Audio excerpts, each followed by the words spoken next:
สวัสดีครับทักทายยามเช้าครับวันนี้วันอังคารที่22กรกฎาคมครับดูลม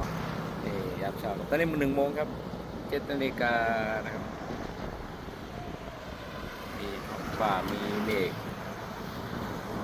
เช้านี้ก็มีลมแล้วก็มี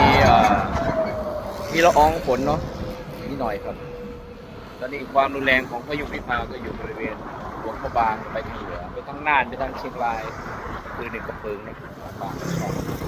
วันนี้ก็จะเขาตรงๆนะครับเพราะฉะนั้นแถวเชียงรายแถวอะไรก็เชียงใหม่ระวังนะครับอันนี้ก็ที่อำเภอโนนสูงเราเองก็ประมาณนี้เลยครับเพราะนั้นก็บ้านเองก็เป็นหางเลขเนาะส่วนจะมีมากน้อยขนาดไหนก็ยังไม่ทราบครับคงจะนิดหน่อยครับก็ดูพายุไม่ใช่มรสุมก็จะเข้ามาพายุวิภาครับสวัสดีครับโชคดีพี่ตั้งใจครับ